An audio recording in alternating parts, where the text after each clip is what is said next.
கர்த்தருடைய நாமத்துக்கு ஸ்தோத்திரம் உண்டாவதாக. சாதாரண பிக் பாஸ் அந்த குடும்பத்தில் 100 நாள் வாழ்கிற வாழ்க்கையிலே ரொம்ப பயங்கரமான தப்புகளை செய்தால் என்ன ஆவறது?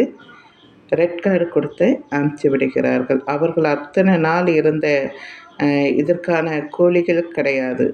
அப்போது நம்ம பூமியில் நமக்கு ஆயுசு நாட்கள் அது 100, 120, 50 எந்த ஆயுசு நாட்களை கொடுத்திருக்கிறாரோ அது வரைக்கும் நாம் உத்தமமாய் நேர்மையாய் நடக்கும்போது தான் பரலோக ராஜ்யத்தை சுதந்திரிக்க முடியும்.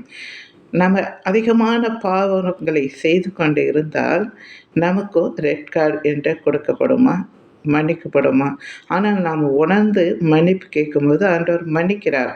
ஆனால் எதற்கு ரெட் கார்டு என்றால், பரிசுத்த ஆவியானவருக்கு விரோதமாய் பேசுகிறவர்களுக்கு இம்மையிலும் மறுமையிலும் மன்னிப்பு கிடையாது என்று சொல்லப்பட்டிருக்கிறது.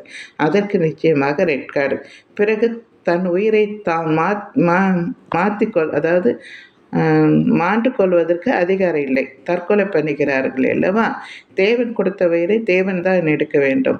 தானே எடுப்பதனால அங்கேயும் ரெட் கார்டு. அவங்க பரலோக ராஜ்யத்தில் நுழைய முடியாது. தற்கொலை பண்ண யாவரும் பரலோக ராஜ்யத்தில் நுழைய முடியாது.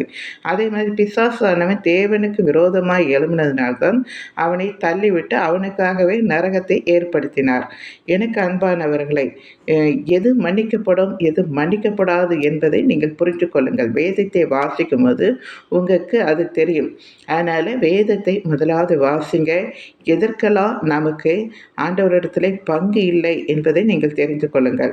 இந்த ஐஸ்வர்யவான் 7 தரித்திர லாசருக்கு கொஞ்சம் இடம் கூட அவனுக்கு உதவி செய்யவில்லை. அதனாலே அவனுக்கு அங்கே நரகம் கிடைச்சிது இல்லையா?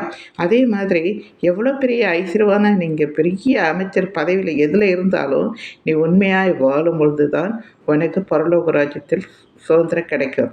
இல்லாட்டி இந்த ரெட் கார்டு என்ற அந்த கார்டை கொடுக்கப்படும்.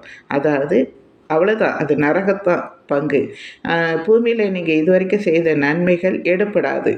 அதே பிக் பாஸில் எப்படி எத்தனை நாள் இருந்தாலும் அவங்களுக்கு பணம் கிடைக்காதோ அதே போல் தான் நீங்கள் என்ன நன்மை செய்தாலும் அதற்கு பலன் கிடைக்காது.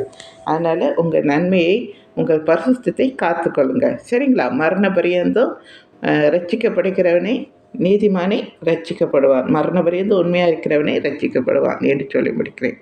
நன்றி.